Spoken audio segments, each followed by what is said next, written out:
All right. So we're going to go through a release of your whole upper quadrant of this arm, right? So we're starting on the left. So I'll walk you through this and then you can just repeat it on the other side. So you're going to take the ball, and this is a whip ball. It doesn't have to be this ball. It can be any therapy ball. You're going to place it kind of right up underneath where right in your upper trap, so where your neck meets your shoulder. So you just kind of snug it in there, kind of underneath you, but also at the top. You're just going to take a couple breaths here and just kind of let it settle in. And then I want you to start to feel what it feels like when you press your feet, almost like you're going to go up into a bridge.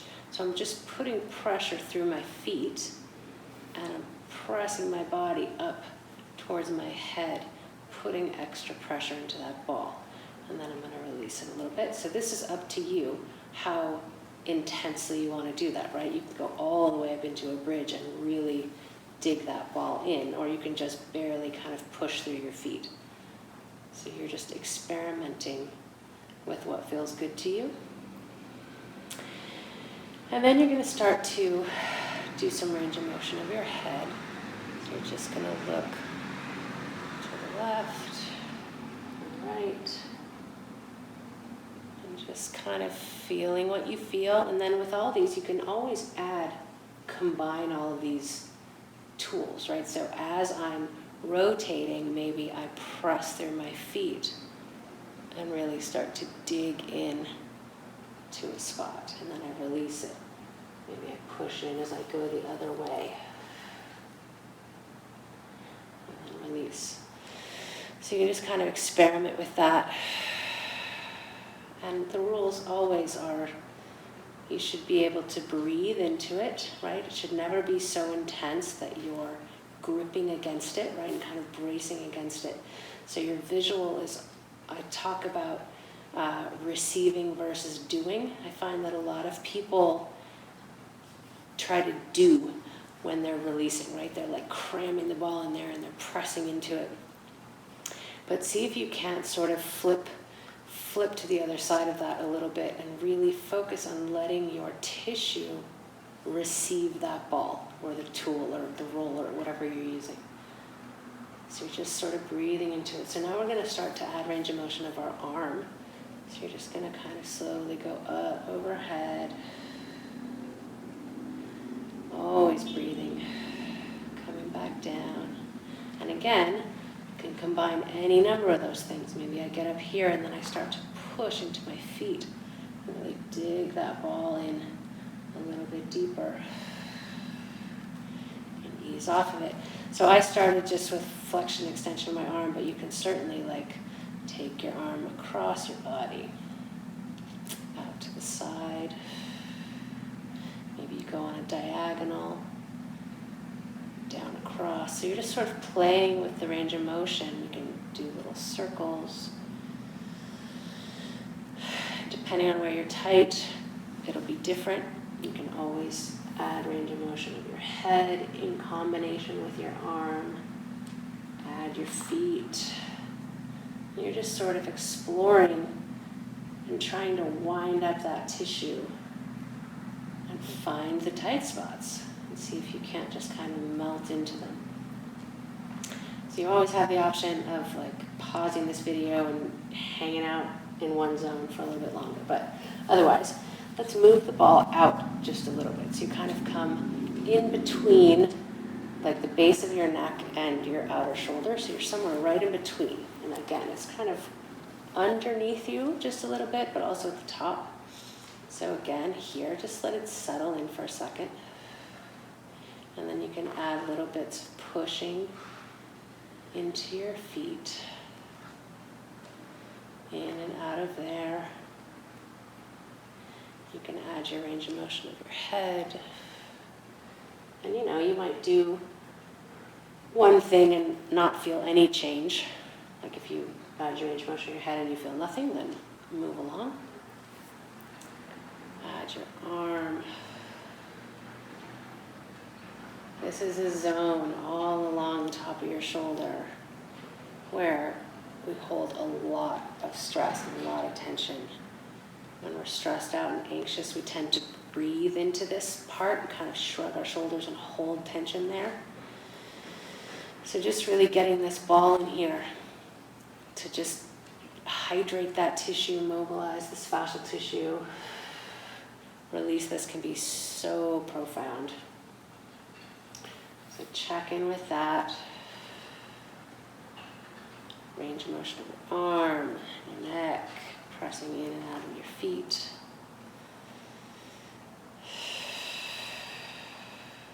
Good. Again, you can keep going anywhere you need to. Otherwise, let's start to move down your back a little bit. So I'll show you the anatomy picture where you're kind of aiming for. We're going to be like at the top part of your rhomboids, just in between your spine and the spine of your scapula.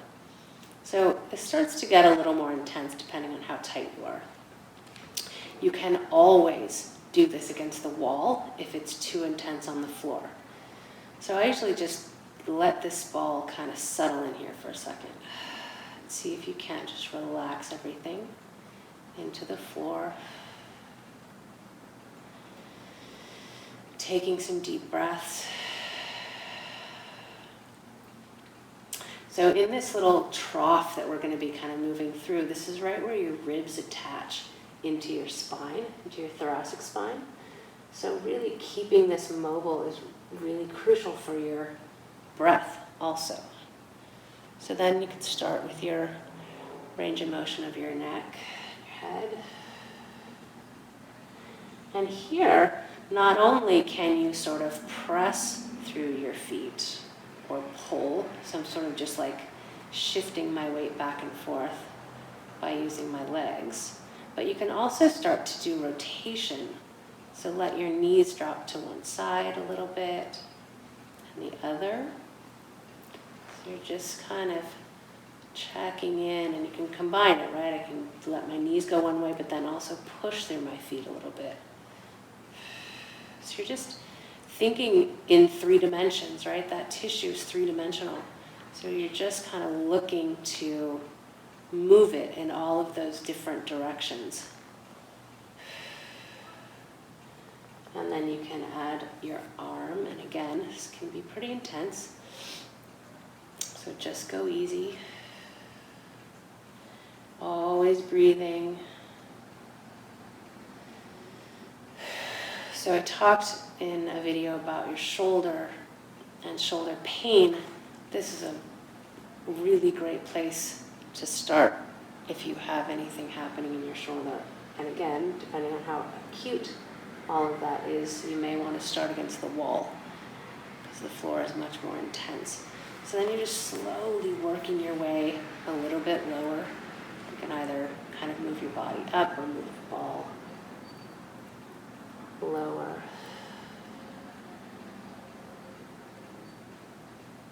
Breathing through it. Working your way down and around, kind of to the base of your shoulder blade, that bottom inner corner. I think because of sitting, rounding forward, we tend to just get so tight through this middle part of our back. So don't forget, you can take your knees side to side.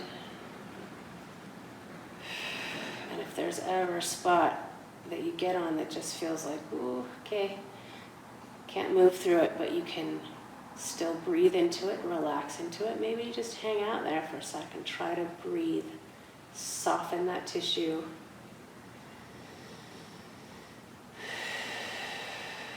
Use whatever visual works for you. For me, I can picture the anatomy pretty well, so I sort of just imagine the muscles and the tissue and the fascia releasing. But whatever works for you, if it's picturing heat or warmth or light, you're just looking to relax that tissue and melt into the ball. So again, you can always pause this and keep going, but otherwise we're going to start to work into your rotator cuff. So you're going to get kind of in the back. So now we're kind of coming across the other side of the spine of your scapula. And we're just going to start. So I do a little bit more rolling in this area than just sort of sitting. So I'm sort of taking the ball from the spine of my scapula out towards my shoulder. So I'm just sort of working my way. I'll try to show you on the anatomy picture. But all the same tools apply, right? You can always check in range of motion with your head. Use your knees to either, you're pushing through your feet, you're pulling, you're doing some rotation of your knees side to side. And then, of course, you can always add your range of motion with your arm. So here, maybe it's a little bit more rotational. Maybe you do a little, almost like a windshield wiper. And all of these muscles come up and attach kind of into the outer part and the front part of your shoulder. So like right now, I'm kind of feeling this in the front part of my shoulder. So just, go easy. Can you breathe through it? There's a lot of trigger points in here, so there's a lot of places that will feel really intense. Just do what you can. It's just hanging out and not doing a whole lot of motion. And again, you can always do this up the wall. The floor is too intense. And then you can get sort of to the outside, the edge of your shoulder, and we're just going to start to work. I like to think about drawing like a figure 8 with my hand, with that elbow bent to 90 degrees. So you're just sort of working that ball all along kind of that top cuff right around where your deltoid is. And then you can kind of move the ball out a little bit. So we're kind of working into our upper arm now.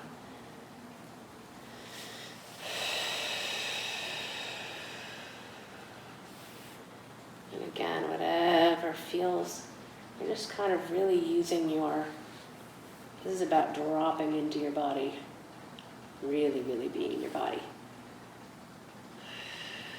Breathing. And you can do this all the way kind of down your arm, right? Really getting that tricep, the back of your arm. And again, there's no real rules. Feel free to just kind of make it up. Move things, straighten and bend. The only rule is you should be able to breathe into it. It shouldn't be so intense that you are holding your breath and bracing against it. And then it should be lessening in intensity. If you get on a spot and it's really intense, if you can breathe into it and hang out there, that's all fine. But it should start to lessen in intensity. If it's increasing or it's getting like super numb and tingly or something, it should be heading in the right direction.